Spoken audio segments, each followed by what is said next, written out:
Welcome in, everybody, to another episode of 410 Sports Talk. I'm James Hassel, my co-host Glenn Martin, and of course DK in the background running the show.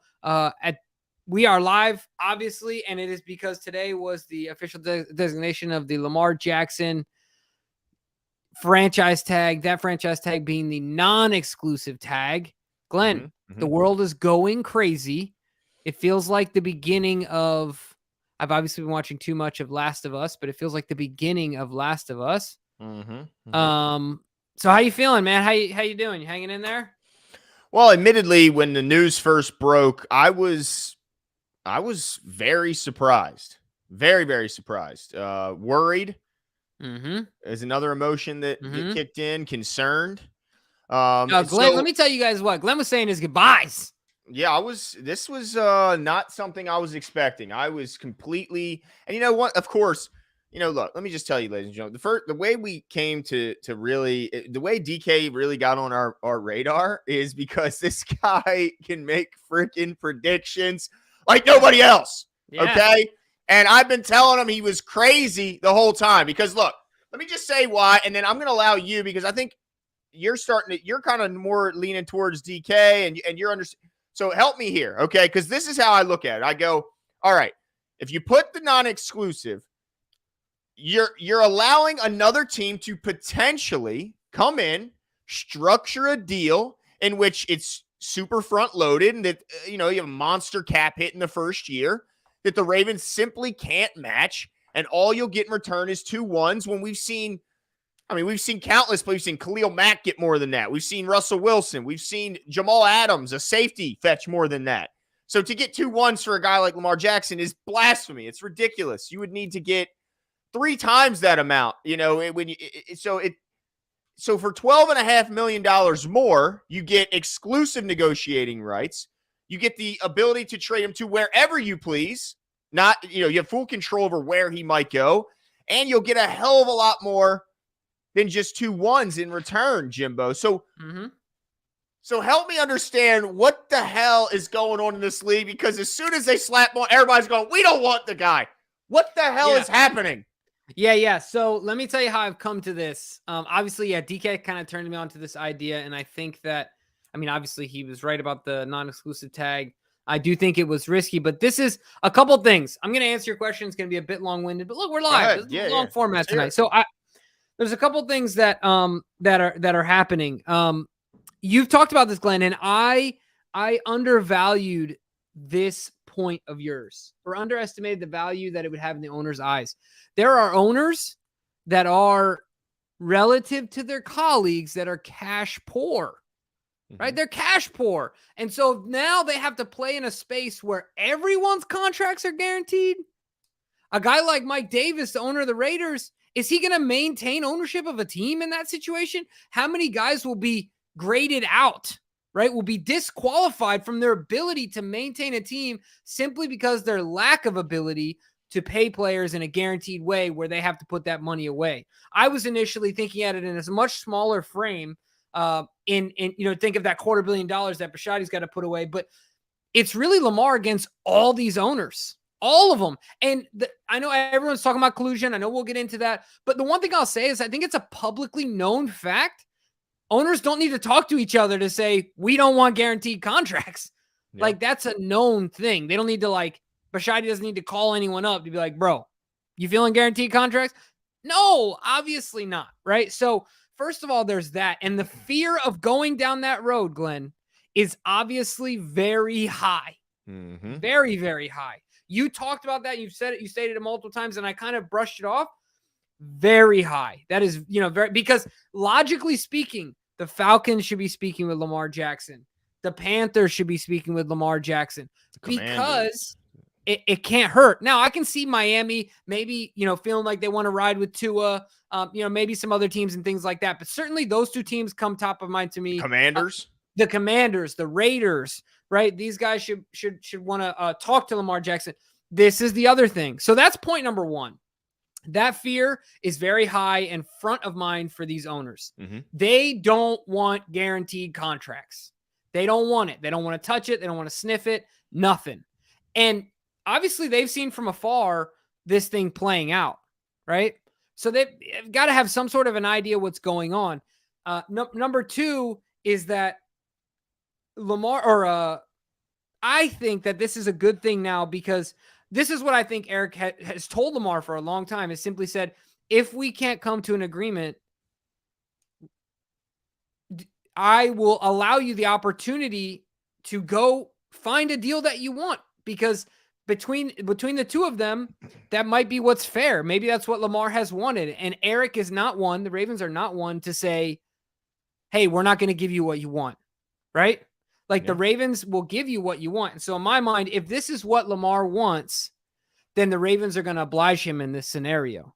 I don't think it's that they want to pay him less. I don't think that's the point. I think it's that they want the market to mediate, because Eric is I'm sure, the best of his ability and as tactfully as he can, trying to simply say, Lamar, you're not negotiating. You're giving me what you want. There's two different things here.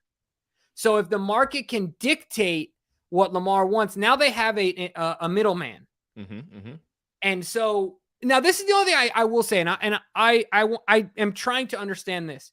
There is no way, there's zero chance that DaCosta did this without back channeling, without speaking to other GMs, without at the combine. You know what I mean? Right, 100%. And you better believe it's been certainly much more than that. Picking up the phone, calling all these guys, and this is where he has the advantage in this negotiation. How on earth is Lamar going to talk to? He's got him. Like, does he search their number on Google?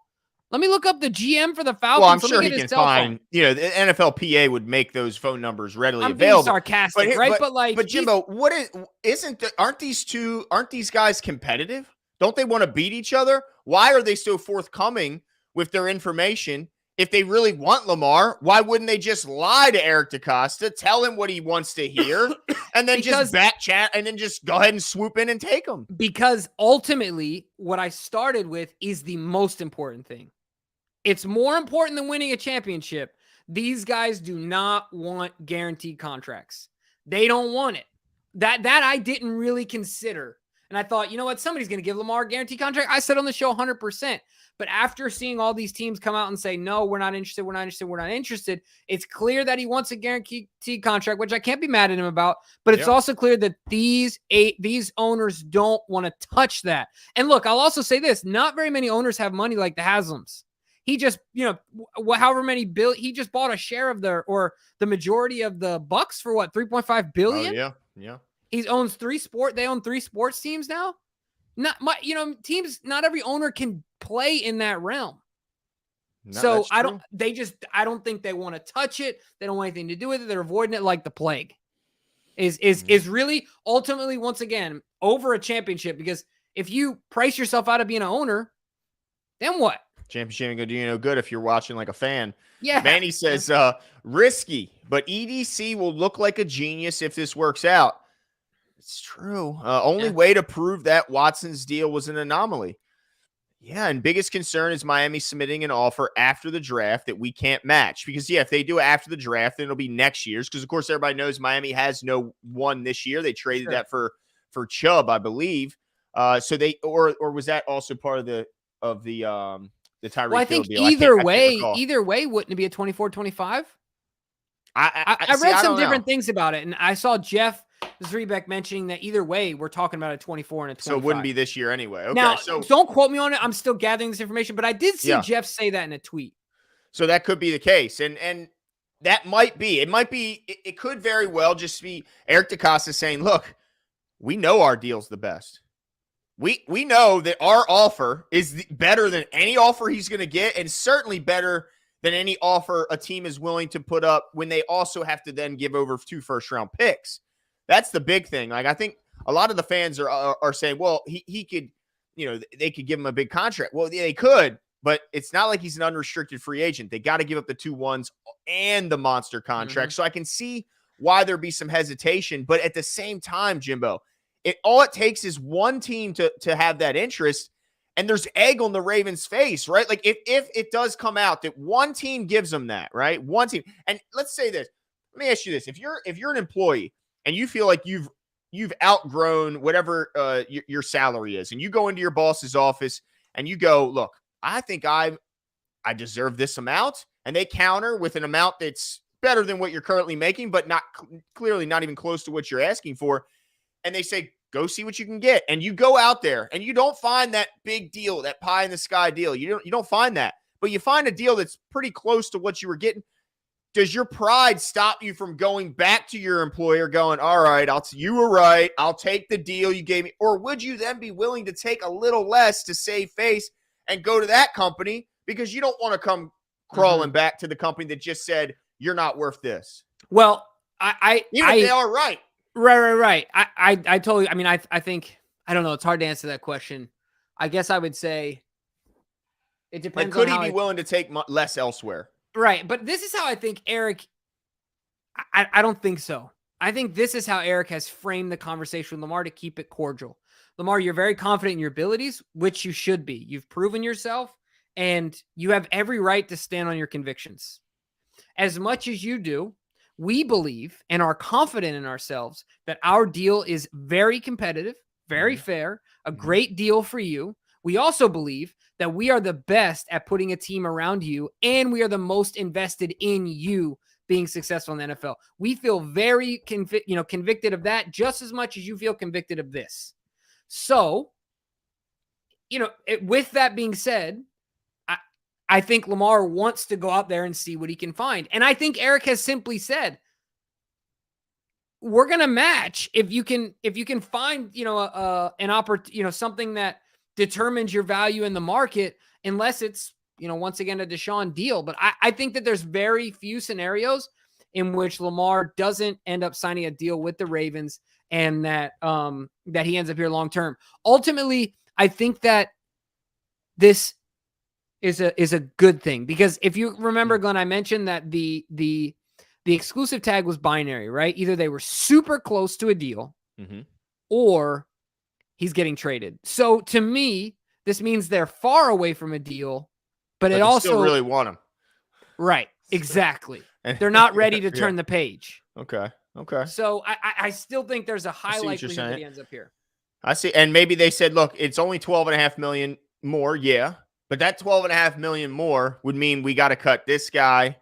We got to cut that guy. And we got to cut this guy. I mean, we already think our offer is the best. It's just Quan says Lamar can wait until after the draft so teams like Miami can have a chance, and we won't have compensation till a whole season later. DK, so if you can figure this out, when would them draft? Like, okay, cool. DK's looking into this. Yeah. So we'll confirm this, Quan. So even if that is even if that's the case, my concern is that no matter when that drafted, I'd rather, in fact, it be next season than this, because next season's draft is supposed to be way better. So I would actually be encouraged, although it would be, a tough year. Obviously, this upcoming year would probably be a tough year, but that would mean our pick would be even more valuable. I just wonder, I just find it hard to believe when I look at the cap spaces around the league. I see some teams with some monster space. Like, I see the Falcons, $66 million. They could easily structure a deal that prices the Ravens out. The Texans, I mean, why not? If you're the Texans, you got, what do you got at quarterback? I mean, if you're the Raiders, ultimately you introduced this point to me. I didn't initially think about it, but ultimately it is the very fact that the NFL owners do not want to start making but what if they mask a fully guaranteed deal by adding extra years that we know, all of us will know that it's a fully guaranteed, but at least they could say fit. And then also, let me ask you this, Jimbo. If another owner signs an offer sheet that gives him fully guaranteed money and Steve Bisciotti matches it, can he then say, well, I didn't write the deal. I simply matched it. It's that guy's fault. Yeah, I mean, I guess he could.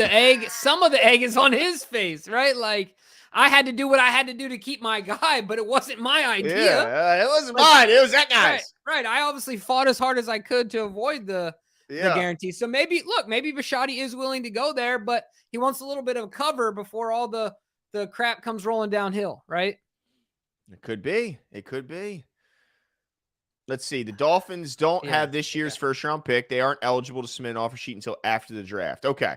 But does that mean if a team were to submit an offer sheet before the draft, that would mean that it's this upcoming draft's one? Yeah, okay. Okay. All right. I wonder what context Jeff was talking about. That he might have specifically been talking about the Dolphins. But I okay, wonder what the Ravens would prefer. Like, because yeah, they've done their scouting to next year's draft. They know what it's looking like roughly. they would prefer that Lamar Jackson just signs the dotted line. Well, certainly. Certainly. Marco says, look at the big contract Jones just got. This is one of the benefits of having an agent. NFLPA using LJ for their own benefit. No team is interested. I mean, look, that is if the NFLPA is in the ear and trying to make Lamar Jackson their guy that does make this movement of fully guaranteed deals happen, then I think I kind of feel bad for for Lamar for being the guy that Yeah. the NFLPA picked. Think about this, Glenn. Rosenhaus kept Antonio Brown in the NFL for 4 years after his debacle with the Raiders, or 3. One, he was with the Patriots, then he was with the Bucks. the Bucks for 2 years, right? He was the Bucks for 2 years. I think so. 2 or 3 years, whatever it was. Rosenhaus is a powerhouse agent. Like, not saying that he was obviously Antonio Brown's a Hall of Fame talent, but Lamar has every bit of the talent and potential that Antonio Brown does on the field. So, and minus all the off the field. Right, exactly. So, yeah, minus all the shenanigans. So, yeah, I don't disagree here. I think an agent would be excellent. I also don't think Jones' deal is what's not. I wouldn't consider it huge. Man, that is. I'll tell you what, Lamar would. I mean, this makes the Lamar deal that I'm sure that the Ravens offered. I mean, look at that, $94 million at signing. I mean, that's not bad, I guess, but. Man, $19 million cap number. That'd be nice, wouldn't it? Yeah, I'll tell you the one thing that's crazy. Isn't Daniel Jones, everybody? Yeah, isn't Daniel Jones 27? Is he really? I'm pretty sure he's 27 years old. Let me double check. I guess so, because Lamar's 26. So I could see that. Oh, 25. My bad. Dang. Okay. I swear I thought somewhere he was 27 today. Either way, so crazy. Lamar's only 26. Yeah, he's still certainly a young man. Okay, this is the one we just had up for Marco.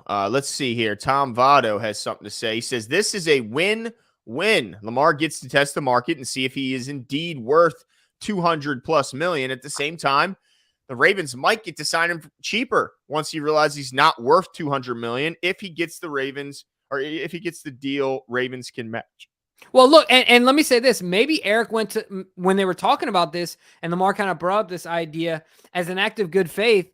Maybe Eric said, look, if you don't get the deal you're looking for, you can know that we're not going to renege on our current deal. We're not going to come back and say, oh, now it's lower. Yeah. You know what I mean? As a way to show him. You're not going to say, just so you know, tomorrow's price ain't today's price. Right. We're not going to play that game. Okay, you know what I mean? Okay. Maybe Eric did that, and I'm hoping this offer is still good. No matter, you can go out and shop. This offer will stand for the next. Do you think there's a date? Like, look, we got to get it done before the draft, or are they okay with taking this into what is it? What's the deadline that the tag has to be signed? Because that's really the true deadline to this deal, right? Isn't it somewhere close to like week 1 or something insane like that? I think it's like June. I want to say it's June. But because here's what I don't want to happen when they're on the tag. That's what's my fear. Like, let's say this lingers, and he's still negotiating, he's still holding out because he thinks that somebody's going to change their mind, and he hopes. He's not going to participate in all-season program, right? So that means you're going to try and install a new offense with a new offensive coordinator, and assumably an entirely new, outside of maybe 2 guys, receiving core without your starting quarterback. Look, July 15th. That could linger, Jim. That's a long time. And then, there's no guarantee. So at the earliest, I think he's there unless a deal or a trade gets done. I think the earliest he's there is July 15th. Dang it all. Which means the season is just off to a terrible start. But I am positive that I think that this is what they both want. It's simply what they both want. And I think they're both okay with it. The media might not be okay with it. Fans might be frustrated by it, but I think this is what Lamar Jackson, Eric DeCosta, Steve Bisciotti, I think this is what they want. But I'm just going to reiterate, I was really shocked. And then it was also like a duh moment when I realized that these owners, you say fully guaranteed contracts, and they get scared. They start running. Because look, honestly, think about this. Mike Davis, just one example. And there's other teams like this. The dude can't do this.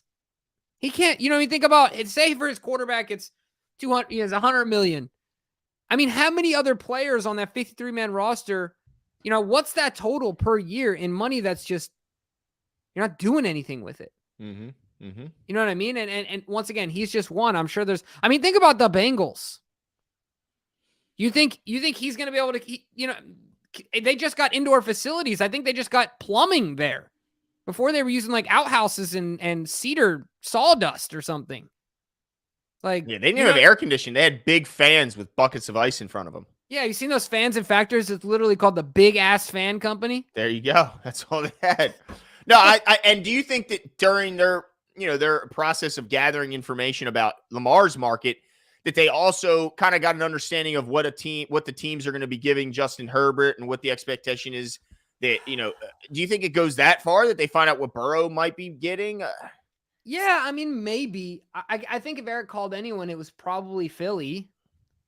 Yeah, about Jalen. Okay. Yeah, about Jalen, and I don't know. Yeah, because I don't know how much the Bengals are really going to want to offer up when they're in the division. By the way, Nick, I think meant to make the point that the only way Lamar Jackson, get a deal. The only way to get. Oh, yeah. The only way to convince Lamar Jackson that he doesn't deserve Watson's deal is to show him the market, is what Nick's point is. Yeah, yeah. And that's, I just can't. Yeah. Damn, DK had it right the whole time. I said, he's crazy. This DK has lost his mind. I'd leave this off it. I'd go out there and I'd go, he's crazy. I mean, they're really going to let this guy leave for 2 first-round picks? He was right all the fucking time. I know. Crazy stuff, man. But look, once again, I think it could be, if you spin it and you frame it correctly and both frames of minds are in the right place, it's a way for Eric to extend an olive branch and to decrease the tension between him and Lamar. I mean, if you use that in the right way, and not to say, fine, go find out what you're worth then. You know, get out of my office type thing. You know what I mean? Right. No, and to say, Lamar, I totally respect your opinion. Just because we don't agree on everything doesn't mean that I have to lose respect for you. Go out there. I'm willing to risk it because I'm putting my name on the line here too, because Eric could look like an idiot. Because I'm sure he's like, look, I'm about to get dragged through the media. Yeah. You're going to see your GM get dragged. Yeah. I mean, absolutely dragged. I mean, yeah, it's bad. So, you know, I think that could be a way to do it. Tyler Brooks, isn't he your cousin? Nephew. Shout out to Tyler. Nephew. Sir. Yeah. Main character energy. That was the first thing he said you had main character energy. Yes. No idea what that means. Still trying to, to keep up with the lingo, but sounds good though. Yeah, I'll take it. Look, I'll do the little. It's better than like supporting cast energy. Yeah, that's true. I mean, yeah, exactly. So Tyler Brooks says it's kind of a win-win. We don't overpay, and Lamar isn't underpaid, though it may show how buddied owners are. Remember, it's about money, not winning. I think that's kind of what we've learned today, right, Glenn? I mean, it can it be about both, and a little bit. But you can't win if you can't own the team. I mean, if you don't own the team, you can't win. That's right. And just think, no matter how much money you have, if there's not a team up for sale, you can't own the team. That's the thing that makes this such an exclusive club. So you don't want to find yourself on the outside looking in because you can't afford it. And also, let's be honest, it would change. I don't care what anybody says. It would change the landscape of the NFL if they go down this road. It would change. We would start to see load management. It would just change things. Yeah, and then eventually it would be Elon, Bezos, and Gates. Walton. They'd certainly be owners very quickly because cash. It would just be all the richest guys. Yeah, which I mean, it already is pretty close to that. Let's be honest. There's no starving owner in some out ways. There. No, for sure. Yeah. Let's see. Manny says, I believe Miami is not able to submit an offer before the draft because they don't have picks this year. Could be wrong. No, man, I think, you're absolutely right. So that will be interesting to keep an eye on. Let's keep going through these. Oh, go ahead. Yeah, no, because I think Tom is right. Like, as he says, Field Yates says, teams not interested. And it's the ones we all assumed would be interested, right? It's like the Dolphins, who we all thought, they might move on from Tua. He's got all the head injury stuff. He's a Florida guy. So they're not interested. The Raiders, they need a quarter. They're not interested. The Falcons, the Commanders, the Panthers, who's left? I mean, maybe Indy, who doesn't have a ton of cap space. They're looking for a quarterback. But so my question to you is, Jimbo, who is possibly the team that's not on this list that could make this interesting, that might have a rogue owner who comes in and swoops in? Is there one? Yeah, there's one dark horse that keeps coming on my mind, but then their owner keeps making me think he's got plenty of cash. I mean, goodness gracious, his last name is on every macaroni and cheese box in everybody's house. Oh, wow. We know that Bill Belichick No. loves Lamar Jackson. And I'm pretty sure he would do whatever Mr. Kraft would allow him to do because he's already irresponsible with the money. Let's be honest, right? Like the signings that Bill has made, like, yeah. Okay. And he's not happy with Mac. No. So if there's one dark horse that immediately came to my mind, I know it sounds crazy, and I think Robert Kraft would be the guy that would keep this from happening. But if it's just honestly Bill Belichick's decision, yeah, I see him up in New England. I know that sounds crazy, but does that mean Kraft would be willing to step out there and give that guaranteed deal? Right. And that's where he's got the clout. He does. And he would be also the guy to be able to kind of brush off the other owners and like not, I don't know, to me at least, kind of like not be affected by them as much. Yeah. All that being said, ultimately, I don't think he betrays the brotherhood of the owners. Per report. Yeah, I mean, who knows if those teams, right? And that's a good point. They could actually lie. I mean, I don't know why any team would you, right. if you're another GM, would you give Eric DeCosta any shred of information? I mean, why are you helping out your competitor? That's true. Well, let me say this.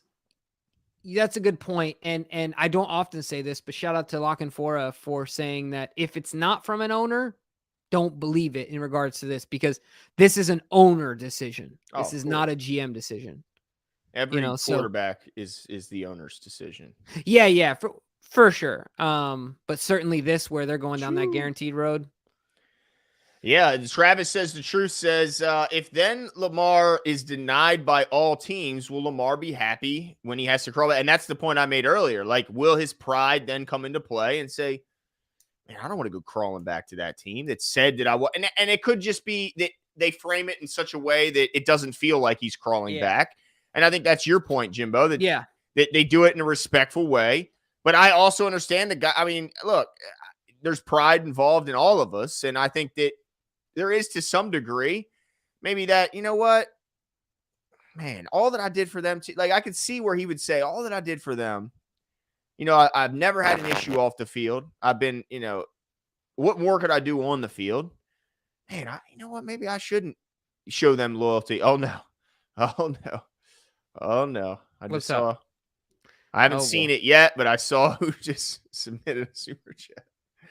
So I haven't seen it yet. Well, we'll see what that goes. But I don't know, man. I wonder if the pride gets in the way and he might take less elsewhere than he would here.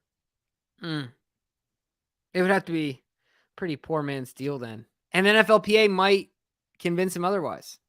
I'm sure they've been in his ear as much as he allows them to, as much as he picks up the phone. Yeah. Tyler says, was told by reputable source, EDC's nephew, that the offer on the table Monday was 3 years, $50 million annually, fully guaranteed. Lamar turned it down, and now the deal is off the table. Wow. I don't believe that EDC's nephew knows anything more than you and I. You think he's that irresponsible? Get out of here. I mean, I find it hard to believe, but would that, and does that sound like a realistic deal that the Ravens would offer?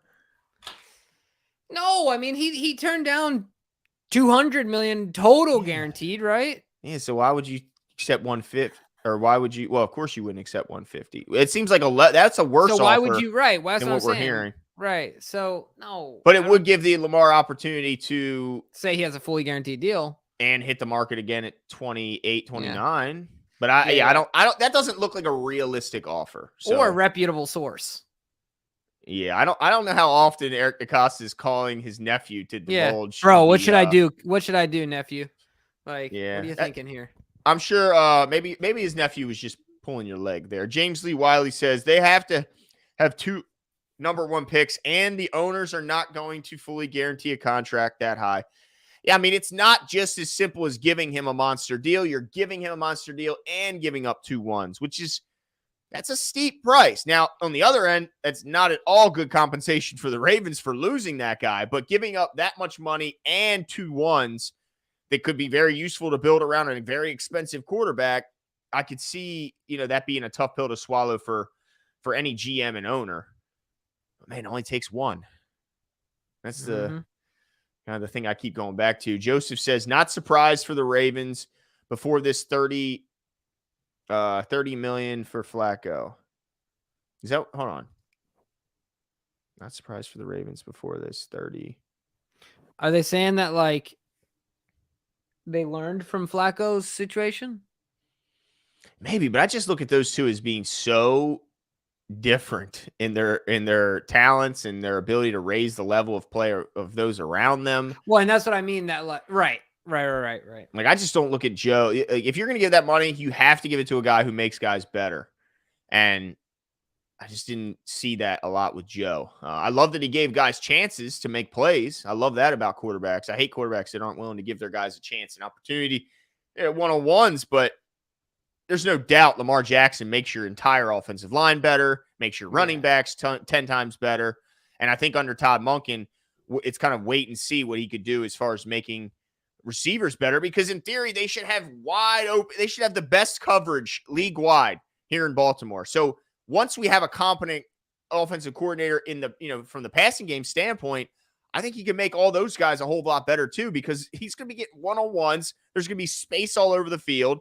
What else do you want as a weapon than space and one-on-one? Seems pretty easy.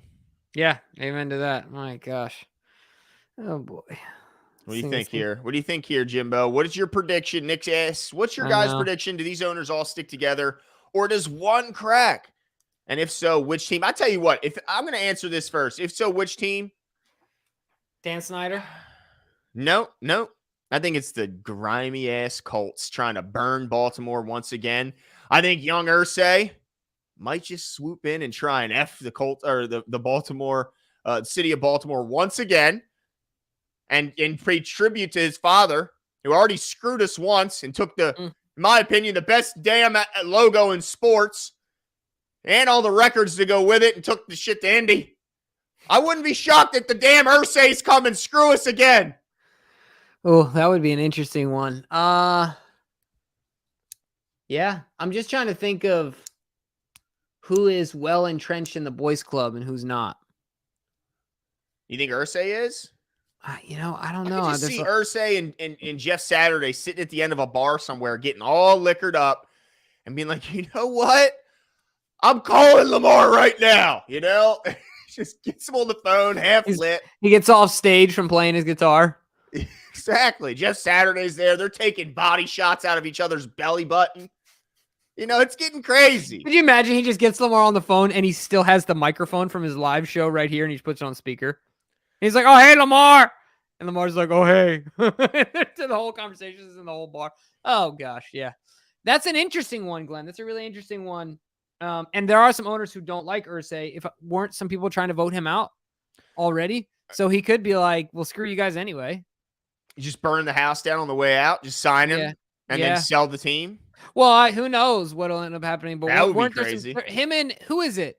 Oh, dang it! I'm confusing him and Snyder, right? Oh yeah, no, Snyder. That's not. What if Snyder does it? That's what I was gonna say, right? So burns the house down, and then he sells it to Bezos and just says, "Give me my cash." Yeah, I'm out of here because they all hate him. Yeah, he's like the excluded owner, but he's one of the teams that is in the report of we're not interested.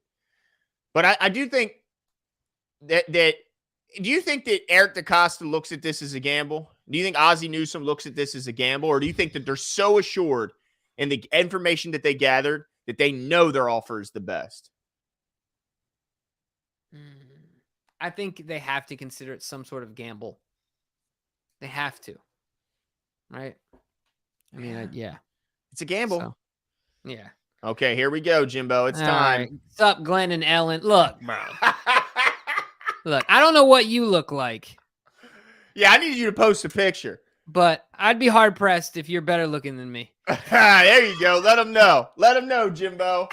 That's right. Hey, that rhymes. No, I appreciate the super chat though. I love how you guys do this stuff for free. Such amazing people. Psych. Main character means you like to strut weird in public when listening to music through AirPods, like you're in a movie, Glenny. You know what the funny thing is, Glenn? I don't think that's what it is. I think it was meant to No. be a compliment. All right, Numero. But let me Don't say be this. rude. Let me say this real quick, Glenn. This is This is typical me. You see these headphones right here? Yeah. I ran 55 miles last week, hardwired headphones, looking like a novice. I don't got AirPods. Don't talk to me about bro. You think I'm buying $200 AirPods? These babies were free 4 years ago. Oh yeah.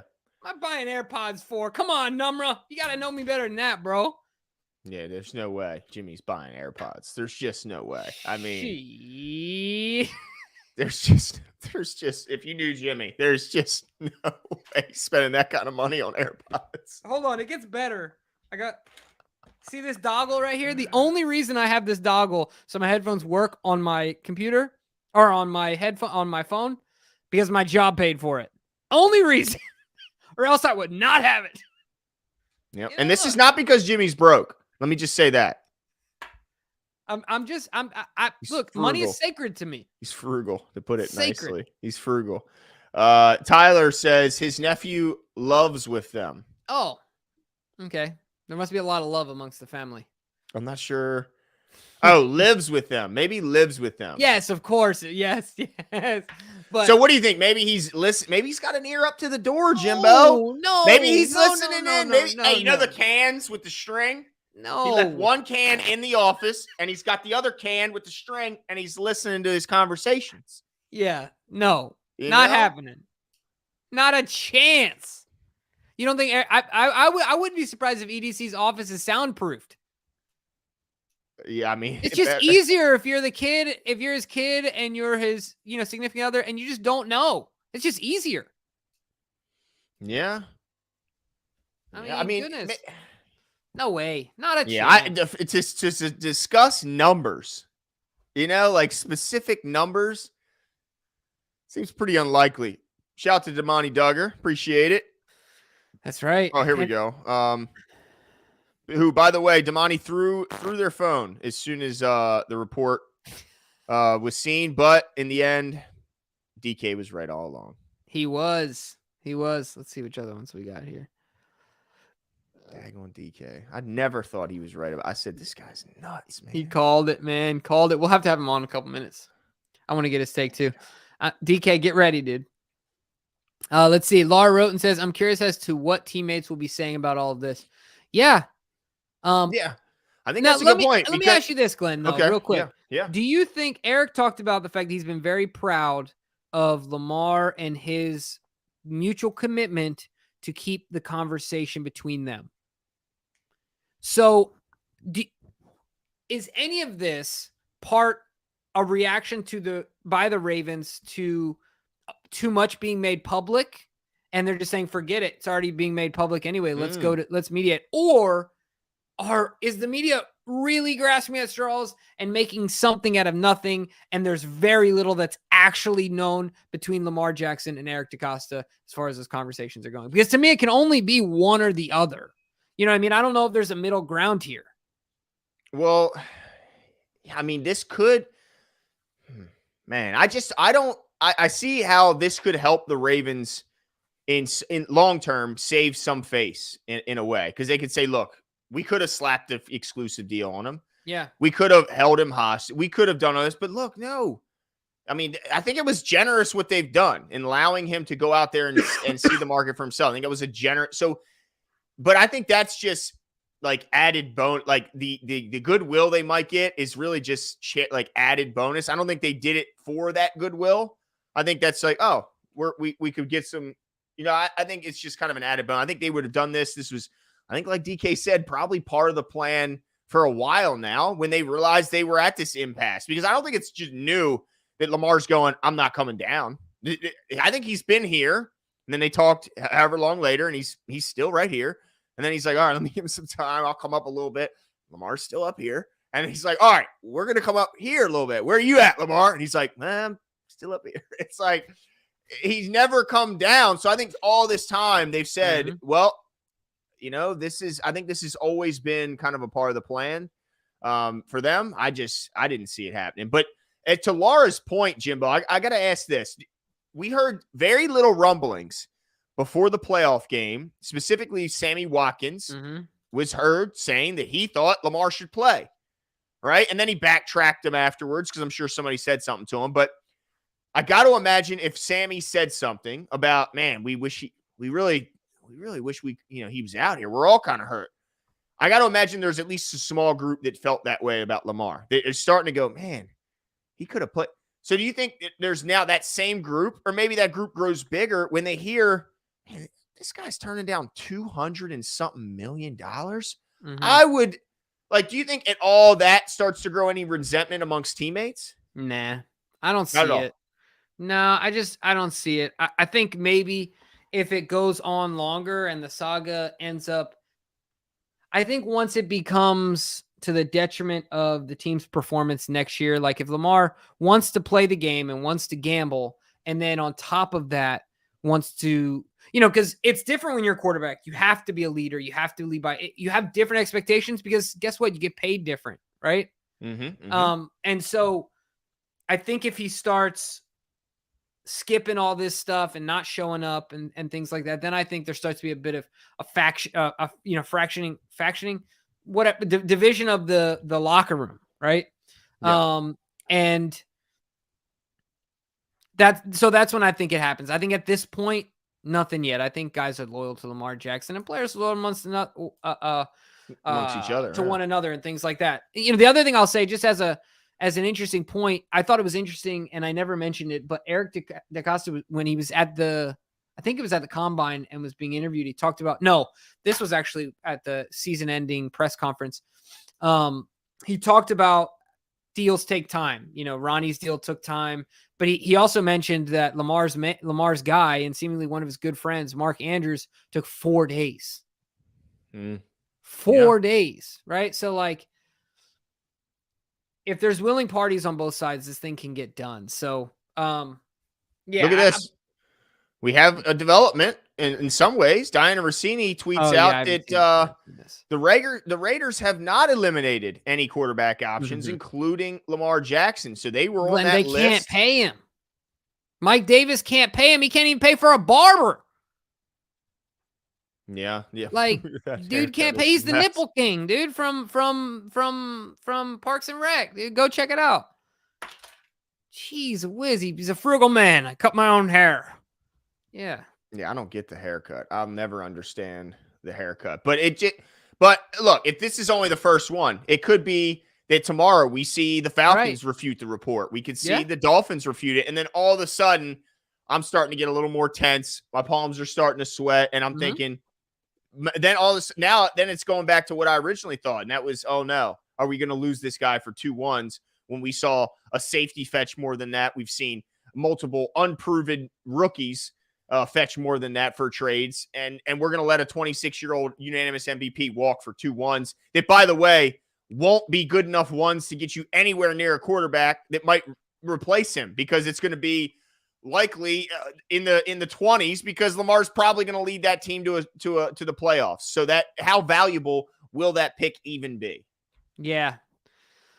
Oh boy. Yeah. But I ultimately, okay, let's see. Carissa says, I think every owner says no to stiff arm Lamar to take a not fully guaranteed deal. Preventing voluntary guaranteed contracts is bigger than a QB1. Yeah.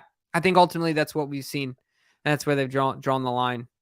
And I think Bashadi. I wonder where we would be had we not had the Haslam signing of Lamar would be a Raven. How different would this whole scenario have gone? He would be a Raven. He'd be the highest paid player in the league on a much more traditionally.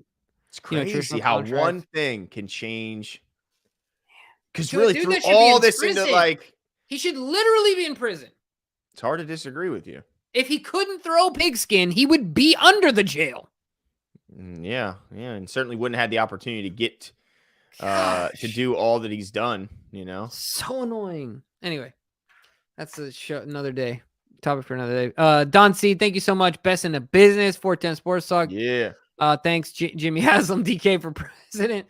Yeah, thanks a lot, Haslams. And yes, DK for president. I would be for it. No doubt. I mean, the guy can see things coming. That's for sure. Joseph says, if Lamar gets hurt again, the Ravens win. Not sure how that. No, I wouldn't look at that as a win because it probably means their season's going to go into the tubes. So I'm not so sure about that one. Let me see. Okay, Jimbo. All right. I guess Jimbo had to take care of business. Royal Nixon says, how would you guys feel if Lamar took less money to go elsewhere? Yeah, I mean, that's another part of this that's risky. I think if it's, I don't think he would take drastically less. I think, that's pretty obvious, but maybe a little bit less to not have to go back to the team that just said he wasn't worth what he thought. That's a possibility. I think it depends on how that conversation was had. I think it's like Jimmy said, if he said, look, we respect that you think that's your value, and we're willing to let you go out there and see if you can find a contract better than ours. Or if they said, fine, that's what you think, go get it. Good luck.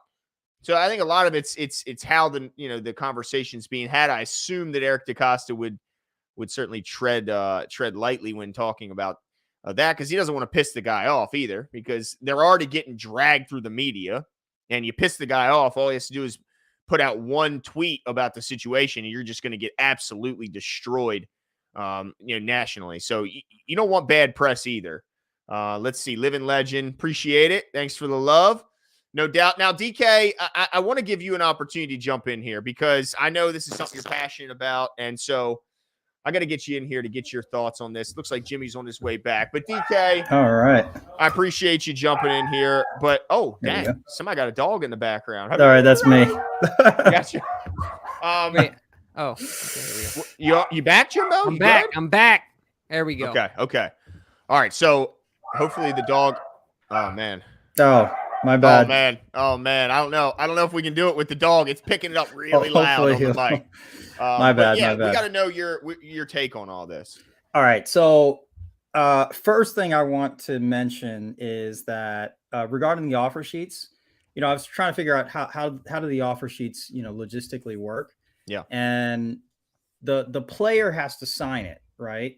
So it's not just the fact that, it's larger than anything else, so it's at the top and therefore the Ravens have to match it. It has to be offered by the team, and then Lamar has to agree to it, and then it triggers the 5-day period that opens up for the Ravens to be able to match. So here's the logic that I'm following is that, in the talks between Lamar Jackson and Eric DeCosta, there's an understanding. Calais Campbell said this, and to me, this is the underlying kind of thing that is not unspoken. I mean, it's being spoken, but it's hard to tell how much he actually wants to be a Raven, right?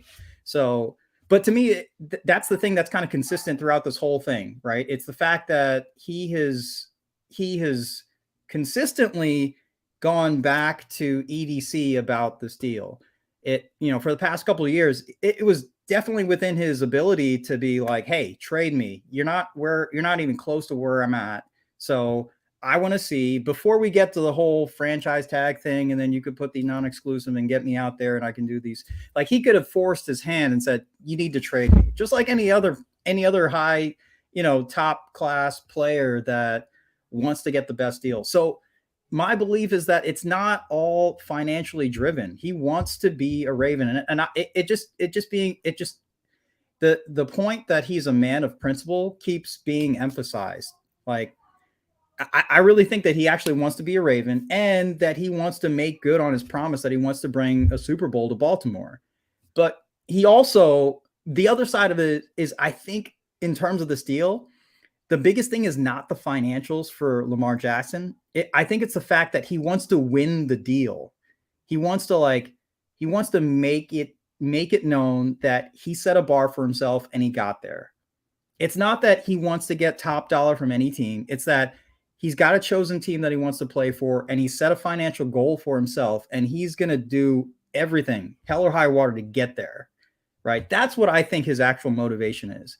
That's why he won't go to another team and do that deal. right? So my view is that even if, in all things equal, another team offers Lamar Jackson, say the same thing that the Ravens are currently offering him, he's not going to that other team just to spite the Ravens.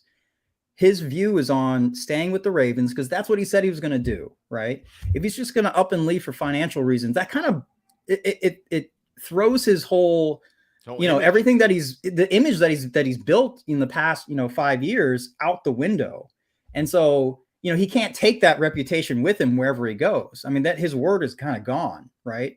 I don't think he's that type of person. And so the reality, I think, is that he actually wants to be a Raven. And this tag, and this was the only way, to me, this is the only way it could have been done, right? If they put the exclusive franchise tag on him, there's no way the Ravens could have practically carried his salary cap into the season and keep the team that they've really built around him intact to play another season, to give him the team that he needs in order to try to win a Super Bowl. So this was the only way forward, because now with the lower cap hit, it does two things. One, on that tag, it allows him to play through the season potentially and still field a decent team. And the other side is it puts some pressure on Lamar to actually get a deal done, because, it's not great to play on a $32 million, salary for the year when Daniel Jones just got 40, and there's no way you can compare Daniel Jones with someone like Lamar Jackson. So I think the whole point is that, there's pressure on both sides, right? And I think the conversation was they talk to each other and say, all right, we're comfortable with this level of pressure on both ends.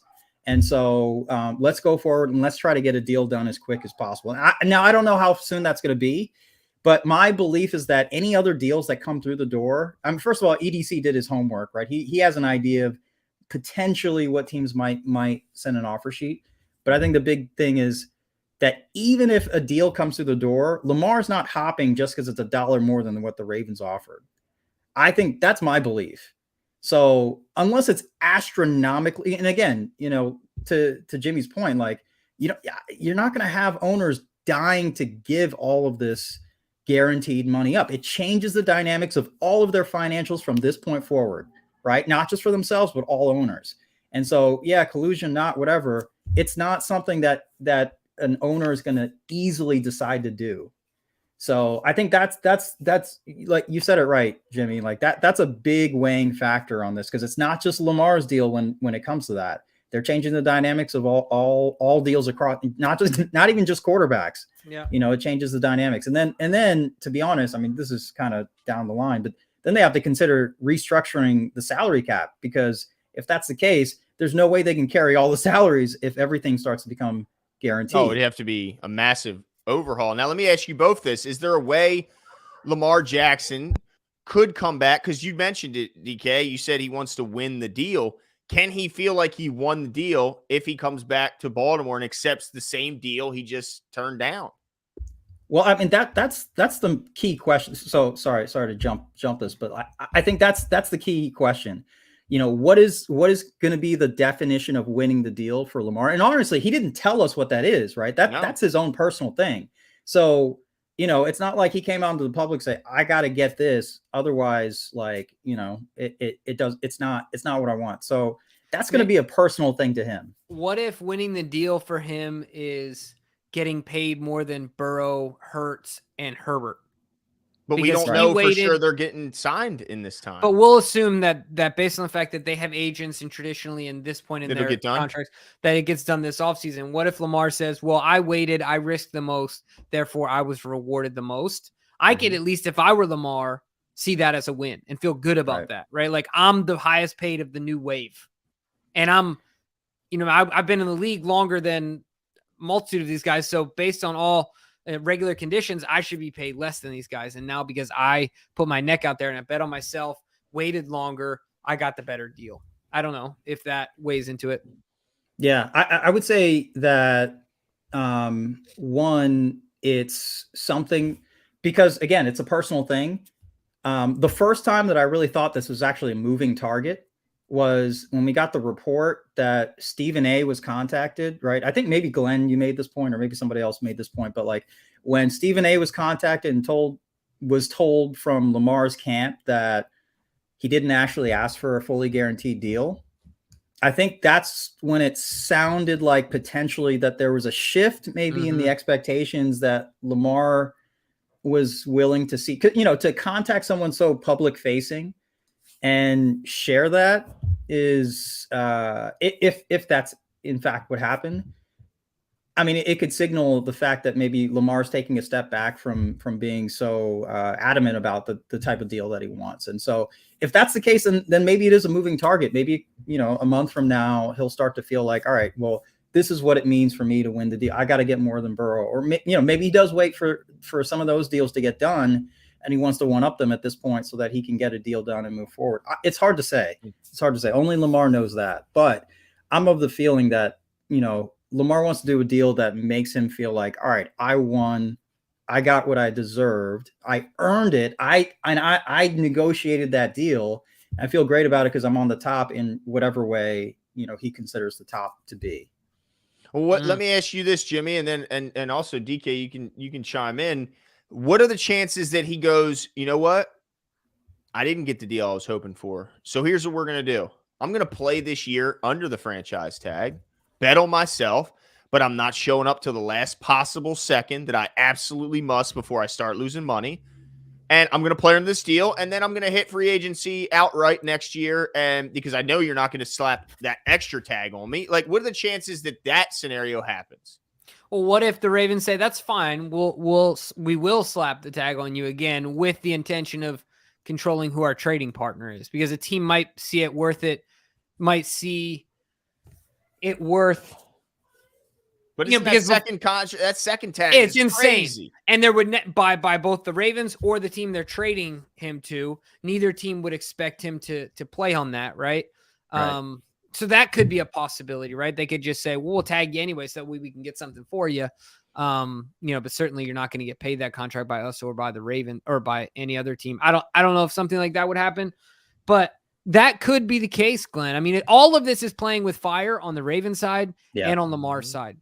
Ultimately, I think the reason that I'm regaining confidence in what the Ravens are doing is that, man, Ozzy's been doing this for a long time. Eric's been doing this for a long time. Forget Eric. Ozzy's been doing this for a long time. If you heard, I'm sure you heard Tippett's, that interview he just had. Forgot the name of the show he was on. Kozar's podcast. Yeah, wasn't sweating it. Very simple. He answered the question, right? He said, well, we'll work that deal till 3:30, and if not, we'll tag him. Yeah. Like, it was just as simple as that. I mean, he doesn't look like he's stressing as much as we are, and he's actually in the negotiations. Yeah, so I don't know, man. Look, all I'm saying is that the history is on the Ravens side of taking care of their players. Look, this is not the first time. Think about it. We've dealt with Ray Lewis, Terrell Suggs, Ed Reed, Haloti Ngata, Joe Flacco, obviously, became the highest paid at his position for a period of time. But first ballot, best in their position of all-time type players, and we took care of them. Yeah. So I feel like I think this, if nothing else, proves at least that the offer that the Ravens gave was more than fair, and in no way could it have been disrespectful, or other teams would just easily be able to come in and surpass the deal, and he'd be gone, right? Like, I think so let's see. Is it Sia201 says, I watched this show just to hear Glenn say Jimbo. And not very many people have license to say that. I mean, you can count on probably one finger who actually says it. And it's just me. Yeah, right? You're absolutely. I mean, only people that have known me since I was like about this much shorter, right? Like, that's about it. Legitimately though, yeah. I mean, like, my gym teacher in elementary school, Glenn. It's kind of where the list ends. That's the list. End of list. 410 Sports Talk Nation. Which, by the way, Jimmy's the only person I know that can be at the end of a 20-mile run and call me because he's like, just needs to, he just wants to chat while running. Like, I'm like, dude, he's full running and holding a conversation going for 20 miles. Well, that was the end. And like, one of the things I struggle with I love running, but I love community. And so, like, I'm out there for 3 hours and I'm like, all right, I just want to chat. Like, I just want to talk. You know, I just need like a I little. can't talk when I run. I'm trying not He to gets die. bored, man. He gets bored. I know, but I can't physically hold a conversation while running. Well, that because means you're running too fast. You got to zone to it, dude. Conversational pace. You should be able to talk and run at the same time. Now, that might mean right now at this point, you can only talk and walk. Right. But you get there. Don't worry. okay. You'll get there. You build it up. Okay. That's right. It's a building project. Johnny Bunting says if a team like the Lions, for example, sign him with 2 1s this year, which pick do we get? Number 6 or number 18? Also, thoughts on the report that the main teams aren't expected to pursue. Well, I think the one would be, it would have to be whatever their original pick was, right. Not a pick not that they acquired in some sort of trade with I guess that would be the Rams trade. So it would have to be whatever pick is their own. Yeah. Would be the one they give up. But I'm still, and obviously these reports it could be quickly refuted. One team's already backtracking. It was in that same report. So I wouldn't be surprised if Atlanta, Miami, Washington, Carolina all kind of back themselves out of that report by the end. And there's one thing we've learned, we've already known, but it's been made apparent to us that we should all remember. Reporters know very little. Yes. Or they only know what either the team or the players' camp is intentionally leaking to them. So sometimes it's just a message that needs to be sent out. Yeah, exactly. Well, here's another nugget I'll throw out there. When there's a void, when there's like no news coming out, there's higher likelihood that a reporter or someone, a pundit, is going to share something that they deem is somewhat close to news-ish. And it's completely off because no one's saying anything. So somebody's got to say something. And somebody, one of those guys, knuckleheads, throws out some comment that, oh, I heard from somebody's nephew that, or whatever, So like, I always, when it's quiet, I tend to take a step back. Like, I don't know about all this, especially with Lamar. Mm-hmm. It's just Quan says, how long do you think till a team offers him a deal? Does he get an offer? Is this a thing where the Ravens will have to match, or will he simply come back with nothing? I have a comment about that. This is very, very interesting stuff in terms of negotiation, because there is no team that's going to make an offer without some assurance that it's going to be taken seriously. Most teams will not make an offer if it's not going to be accepted. If it's just bait. Absolutely. Because if the incumbent, it's just like in business. If somebody comes to Right. you, like in my line of work, if somebody comes to me and they're like, "Oh, I need a quote for your product." Okay, would you have an incumbent? Yeah. So you need a quote just to negotiate with them? Fine. Here's my most expensive price. I'm not, once again, I'm not taking it serious because I know you're never going to buy at this price or whatever, right? So it needs to be someone that's going to know that Lamar's going to play ball. Right. Exactly. So, but there's a key point to that. That means they need to be in contact with EDC. I mean, there's some negotiation there. It's not that EDC is going to share all his cards, but they need to have an understanding where they're at or what that deal was that was offered to Lamar. And then there's the other side of that too, is that team needs to be sure that Lamar is comfortable playing for them. Right. So that conversation and that negotiation needs to happen. It's like, hey, if we offer this to you, would you be happy coming here? Because nobody's going to sign a guy who doesn't want to play for your team. That, it's the same deal with like no trade clauses for quarterbacks, right? There's a de facto no trade clause for quarterbacks because no one's going to sign a guy who you pay a bunch of money for, get him over to your team, and you find out the guy never really wanted to play for you. So you already, it's kind of de facto in there. So that's the same case as this. Like, no team's going to make an offer without having strong communication with Lamar. They're like, Lamar actually wants to come to our team, and therefore we're going to submit this offer because we know he's going to sign it. The first step is he's got to sign it, and then it's the Ravens' chance to match. Right. So it doesn't make sense to offer something that he's not going to sign. He's not going to be happy with. Yeah, no doubt. Adam says Lamar needs to understand he needs an agent. They only take 3 to 5%. Jimmy, what is your thought? Because a lot of people say, look, an agent will make you way more money than the 3% he's taking in the long run. And this is a huge mistake for him to do all this. Yeah. And look, there's already been reports that, and again, the reports, we don't know the validity, that he's missed out on shoe deals and he's missed out on this. Do you think this is, an error on his part by sticking with the camp he has around him? I do. I do think you got to get an agent. Just as a bit of comic relief, today I saw a tweet that said that Lamar Jackson's mom is like the mom from The Wire, Naaman's mom. If anybody's seen The Wire, the kid with the long hair. Oh yeah. That had like a ton. He was like a really smart school student, and his dad was, a big wig in the Baltimore City drug game, and she was trying to get him to be on the streets, and he didn't want to be on the streets. And anyways, it's funny. It was cracking me up. But the point is that I think that Lamar needs someone else other than mom. He needs a Rosenhaus. He needs someone else who's been there, done that, been around the block. Because even psychologically, the dude just wants to play football, just play football. Look, Glenn, you and I aren't good at what DK does for the show, so we don't even try and do it, and we don't try to tell DK how to do it. Like, because it makes no sense for us to try and do that.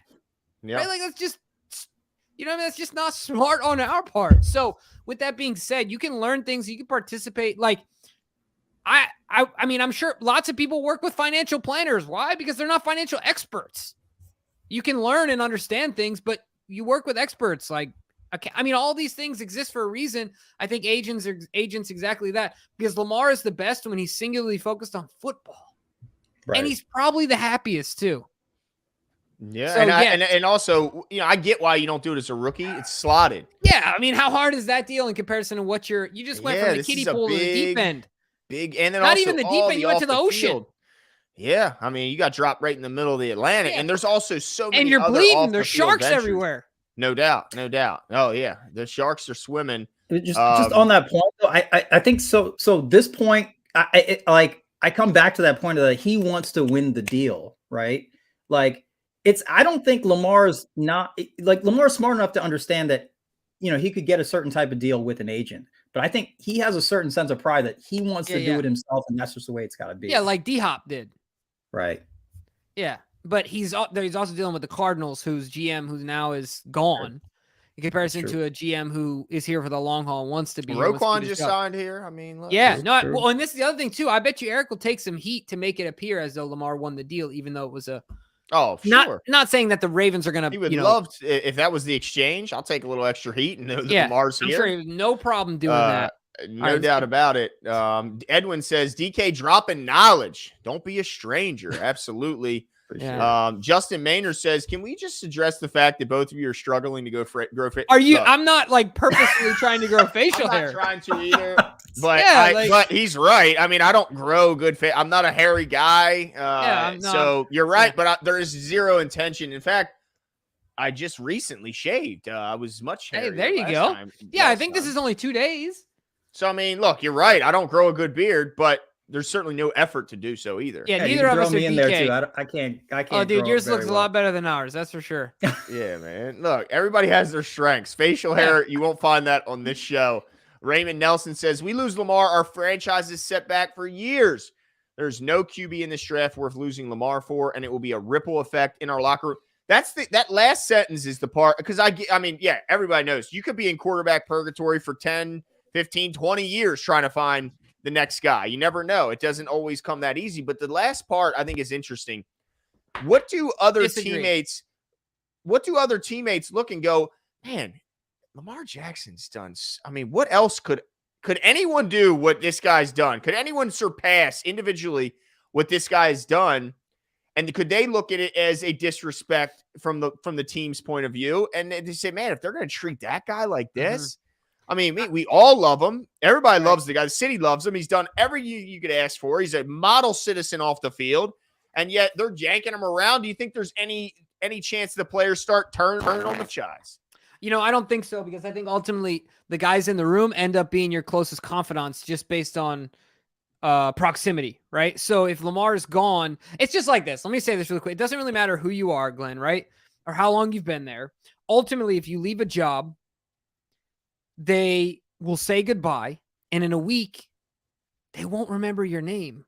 I know that's a bit like of an exaggeration, but my point is that life goes on. These guys are competitors, and they're going to say, we're riding with this guy because he's here, because we see him grinding, because we see him trying hard. Sure, maybe he's not Lamar Jackson, but we believe in ourselves, and we think we can get it done.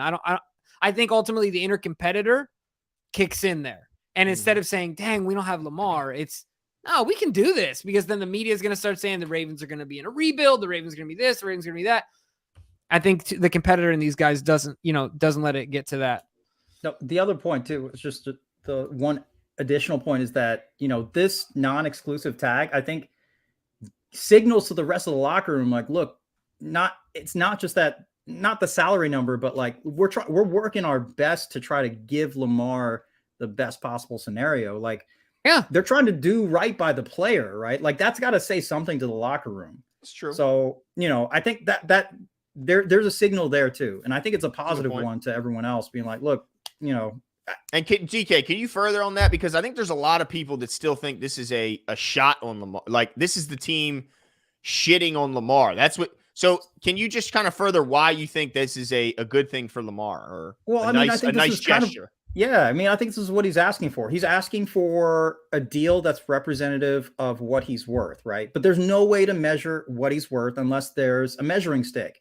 This period right now is where the measuring stick starts.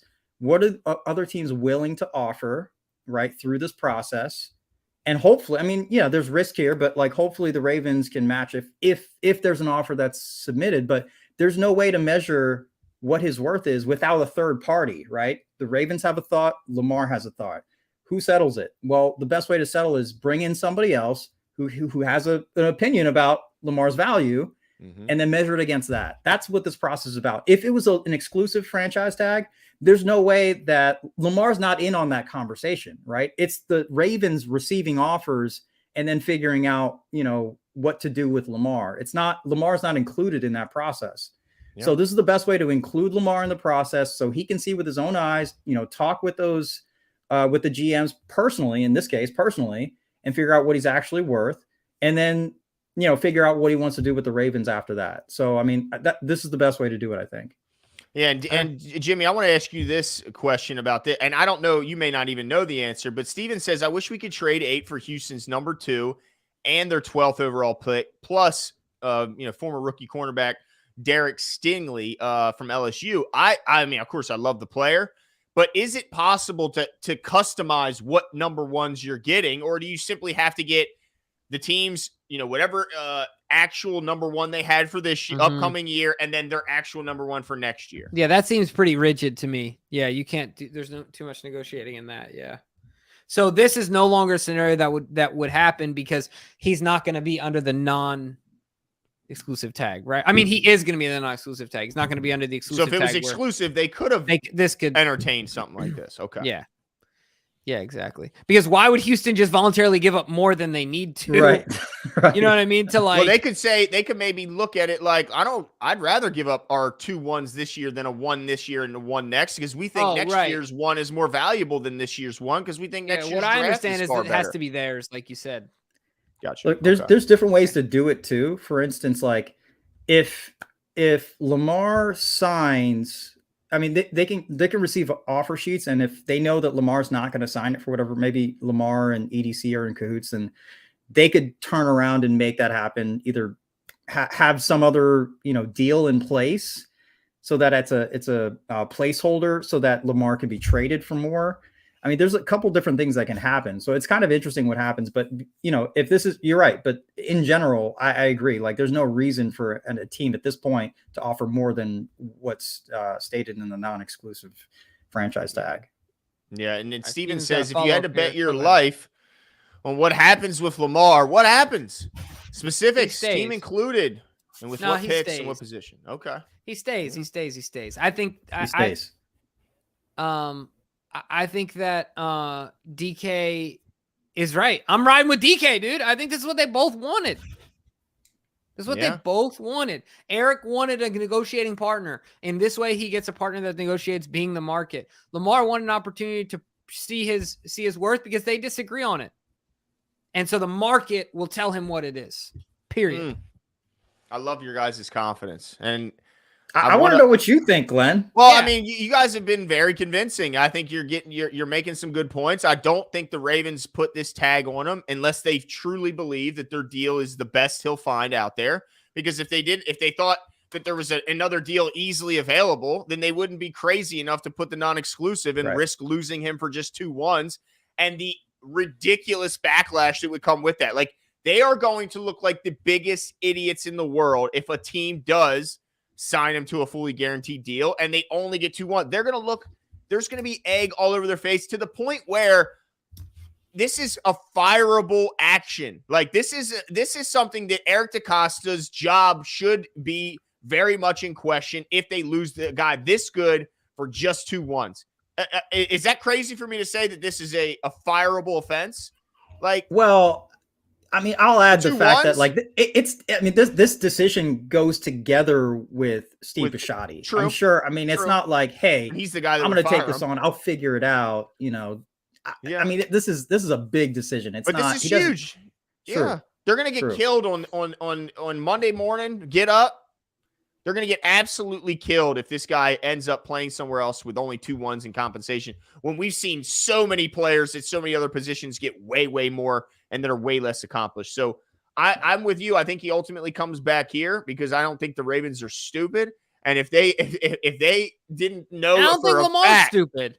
No, I don't know exactly. But I'm saying this, it would be stupid to let this guy walk for 2-1s when you don't absolutely know that your offer is the best. No Muck You says, what do y'all think about these reports of teams not being able to sign Lamar potentially, but only after the franchise tag announcement came out?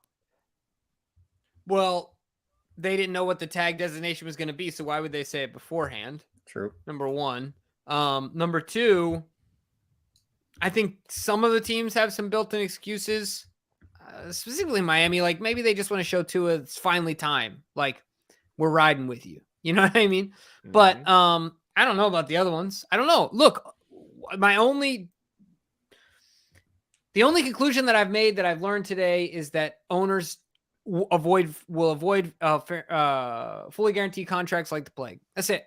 They don't want anything to do with it. They don't want to talk about it. They don't want to hear it on the news. They don't want nothing to do with it. And Lamar Jackson doesn't seem for those teams to be worth bucking that trend and eventually pricing themselves out. Ain't worth it. So yeah. That's what I think about and to these reports, I think they're all fictitious. I think they're all BS, and that all those teams in the report will eventually back out of that comment within the next day. Wow. I don't see any of them standing by that, because why would you even come out and say it? Like, why just sit there quietly? It benefits you in no way to come out and go, we don't want them. Why? Like, it's silly. T. Smith says, can Huntley be number one? What do you think, Jimbo? No. Your guy. No. I mean, he's a year, maybe, and then you're a 500 team at best. I don't know. You can't win with Huntley. No, yeah. No. I mean, he's a serviceable backup. I think he's one of the best backups in the NFL, and that's saying something. That's a nice job. He's going to make millions and millions of dollars throughout his career. But I just don't think this is the way. Look, this whole thing, like, regardless of what, so if Lamar leaves, I mean, we're getting at least a first round pick. I mean, I understand people are like, well, if it's not a top 5 pick, then you're not getting a, but I don't understand this whole notion that if it's not a top 5 or top 10 or whatever, like Lamar Jackson was a number 32 pick. Like, you know, you can manage with guys that you can find in the first round. But you got to admit, that was pretty. I mean, that was a Hurts pretty. was a second. Tom Brady was a 6th. Russell Wilson was a. It's not impossible. That's true. Maybe it's not as unlikely as I thought. I mean, you know, Huntley was a free agent, undrafted free agent, right? I mean, he wasn't even drafted, and he's a decent backup. Like, that's a pretty good return for someone you didn't invest anything in. That is a good return, but I mean, it's still you don't want something far. Sure, but I'm just saying, Ravens have proven to draft well, so I'm not of the mind that like, oh, for the next 5-10 years, we're going to be a trash franchise. Like I don't believe that.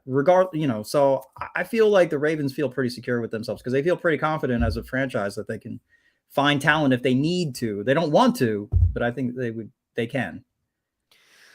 Well, folks, I think that's all for us tonight. I think the horse is about as dead as this horse is going to get, but guess what? We're going to keep talking about it on Thursday anyway.